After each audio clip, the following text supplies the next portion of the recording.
இந்த ஸ்டேஜை நான் உண்மையிலே பயன்படுத்திக்கிட்டேன்னு நான் நம்புகிறேன். திரும்ப திரும்ப மீண்டும் மீண்டும், ஏன்னா யார் இங்கே சின்ன திரை நடிகர்கள் 2000 சொச்சம் பேர் இருக்காங்களே, இங்கே ஒரு 25 பேர் தானே இருக்க, இதுன்னு வாக்கு கேட்கக்கூடிய இடமாக என்று நீங்கள் கேட்கலாம். இப்பொழுதெல்லாம் மூத்திரச்சந்தில் உட்காந்து பேசினா கூட போதும், அது அழகாக போய் சேர்ந்துருது. ஏன்னா நாங்கள் செயற்குழுவில் பேசுனதே போய் சேர்ந்துருச்சு. செயற்குழுவில் பேசுனது பக்கத்துக்கே தெரியக்கூடாது, அதையே ஃபோன் பண்ணி சொல்கிறான். எவ்வளோ பெரிய ஸ்டேஜில் பேசுகிறேன், சொல்ல மாட்டானா என்ன? சொல்லட்டும். அது 2000 பேருக்கும் கட்டாயமாக போய் சேரும் என்பது எனக்கு நன்றாக தெரியும்.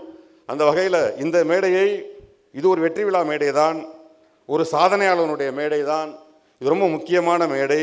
அந்த வகையில் சிவன் சீனிவாசன் அவர்களுக்கு 5250 மேடைகளை சிவனாக நடித்தார் என்பதில் நீ உண்மையிலே சிவன் தான். உங்களுக்கு கீழே தான் முருகன், உங்களுக்கு கீழே தான் விநாயகன், உங்களுக்கு கீழே தான் உலகம். உங்களுக்கு கீழே வேலை செய்கிறது என்னை யாராவது கிண்டல் பண்ணால் கூட பரவாயில்ல, நான் உங்களுக்கு கீழே முருகனாகவோ நிச்சயமாக விநாயகனாகவோ இருந்து வேலை செய்ய நான் என்ன ஆயுள் வர வரைக்கும் உங்களுக்கு நான் நிலைப்பேங்கிறத நான் உங்களுக்கு ப்ராமிஸ் பண்ணிக்கிறேன்.